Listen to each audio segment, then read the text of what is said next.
Hello. Hello. Thank you. Hello. Do I need to? Hello.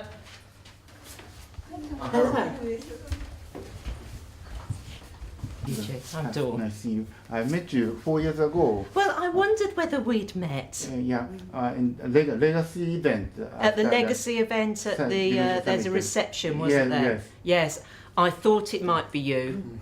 The phrase person-centred originally was coined by the late Professor Tom Kitwood, who was very shocked at the inhumane treatment that he saw people with dementia receiving. And he was coming at this not as a dementia specialist, but as a psychotherapist and a psychologist. And he coined the term person-centred with a direct reference to Rogerian counselling. So this is Carl Rogers, and part of Carl Rogers' approach in counselling was to take the perspective of the person receiving counselling as a starting point. So as a therapist, what you have to do is to try and put yourself in the place of your client and understand the world from their perspective. And if you think about what we do in dementia, that's often what we're trying to advocate in person-centred care.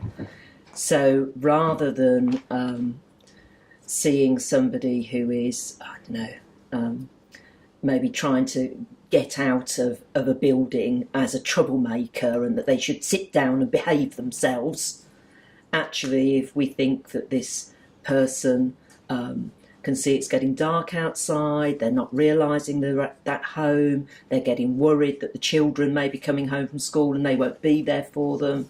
So a lot of what we try and educate people to do who are practitioners in care homes is to try and understand that perspective more clearly. I'd say really, from my perspective, person-centred care gives us a set of guiding principles by which we can interact with people living with dementia. When I was taking forward the work of Tom Kitwood and trying to make it more accessible for practitioners, I developed a 4-part definition to person-centred care, and those are the guiding principles which we now work to.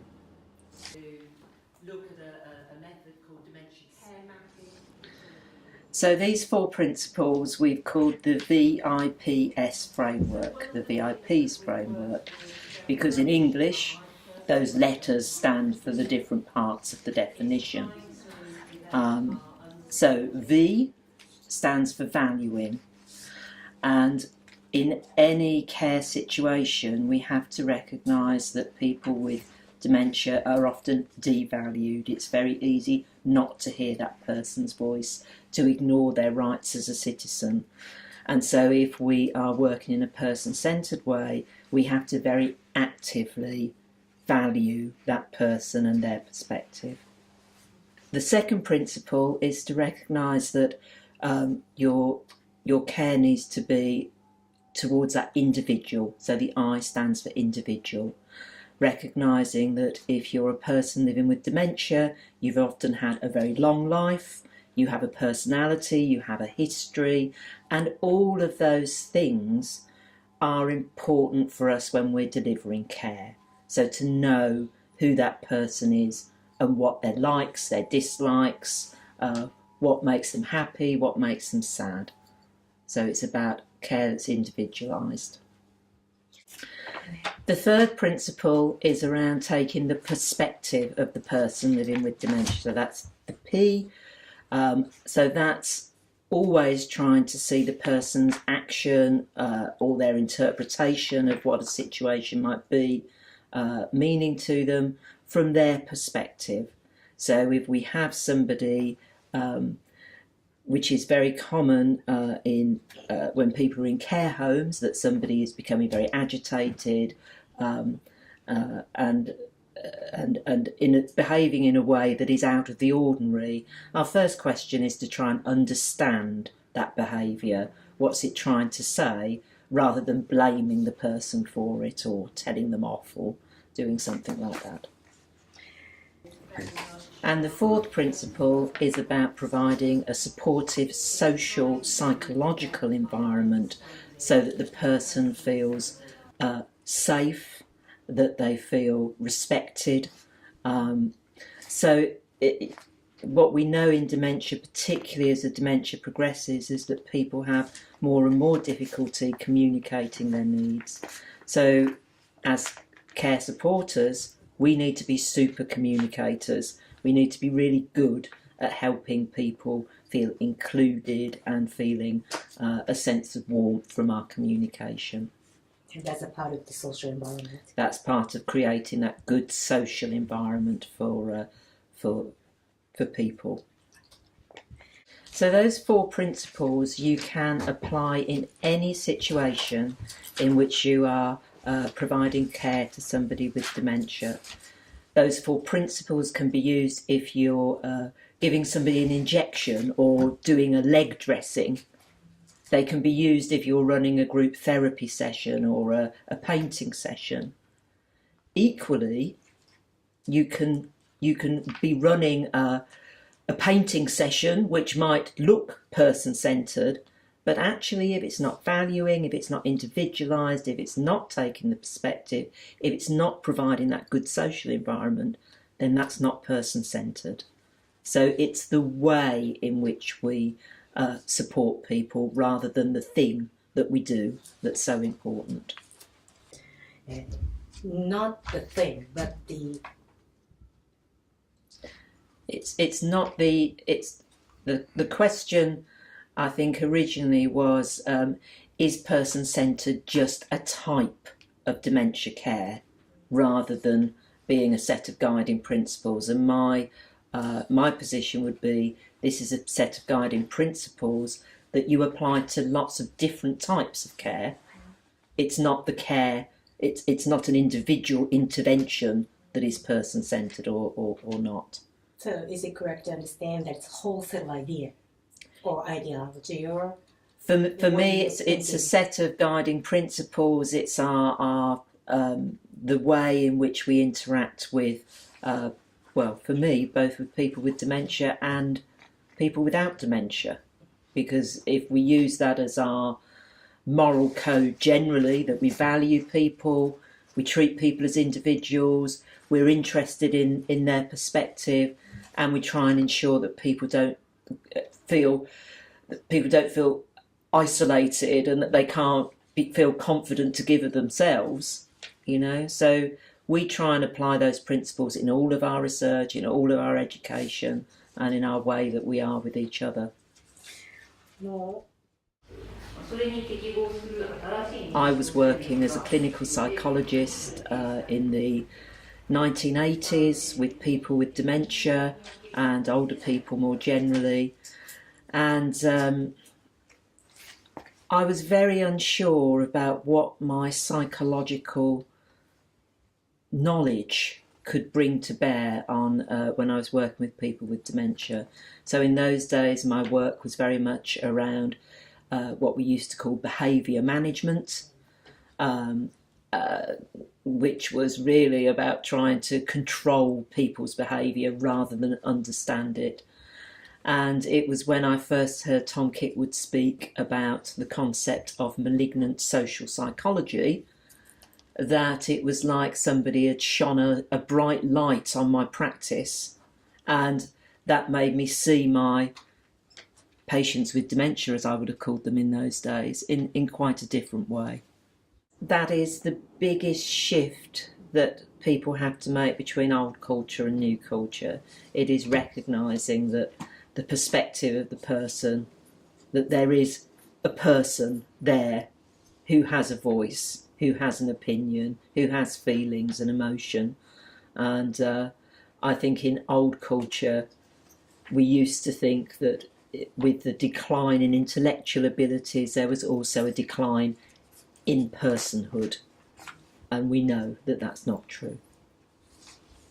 If we're thinking about how people make that shift, it's often at that point where we would say in English, where the penny drops, where the light bulb comes on, and you see a member of staff in a care home or a family carer or a politician suddenly think, oh my goodness, this is a person. This isn't just somebody with a diagnostic label who has no feelings. And I think, you know, that used to be when I first started working in the field, when we didn't have so many people with dementia being able to speak out in their own right. We did used to have to rely on using our imagination or using observation or stories to help bring that idea to life. I think now that we have people who can speak very clearly about what it's like for them, that changes people's hearts and minds much more quickly than we used to be able to do. And it's the way in which we decrease prejudice of any sort, isn't it? You know, the more exposure you have to people who are in the prejudiced against group, the more difficult it becomes to hold on to those prejudiced ideas. And I think that's very true for people living with dementia. There is a prejudice that is as an undercurrent in society for people who are elderly or who are losing their mental capacity. You know, that it's not a nice prejudice. No prejudice is, but it's there in society. And the more people are exposed to people living with dementia, living regular lives and telling their stories in their own right, the more that prejudice decreases. And so I think it's really important that we have the ability to give people that exposure to the wide range of people living with dementia. Nobody wants to get dementia, you know, but we know millions of people do, and there's a lot that we can do in society to make that a less distressing event than it needs to be. What is the relationship between dementia-friendly community and person-centered care? Well, I think if you look at what underpins dementia-friendly communities, it is about citizenship, it's about normalising dementia, to say this is something that we don't want to happen in our lives, but it does increasingly happen, and what we need to be doing is to ensuring that people living with dementia can live a good quality of life, can use the same facilities as everybody else, and to feel included in their communities. And that's got to be a good thing. That's got to be a person-centred way of dealing with people. I think if you're assessing the person-centeredness of any movement, I would be using those 4 parts of the definition. You know, so if we're looking at our dementia-friendly initiative within our town, is it valuing citizens with dementia? Are they included in it, or are they left out? You know, who's it there for? Is it there for the people living with dementia, or is it there for powerful others or people that want to make money? Or, you know, what's the does it truly value people living with dementia? And then if our next question was going to be, well, does this dementia-friendly community meet all of the individuals living with dementia in this town, or is it just for those people who are perhaps more articulate or richer or more well-resourced? So I think there has to be something about, does it really reach all of the individuals living in our community who are being faced with dementia? And then thirdly, I think, you know, if we're looking at what the actions, how are the actions of the dementia-friendly community perceived by people living with dementia? If there are meetings, do they feel that they can take part in the meetings, or are the events helping, sensitive to their perspective? And finally, is this providing a space or spaces within our communities where people can feel more at ease and socially supported?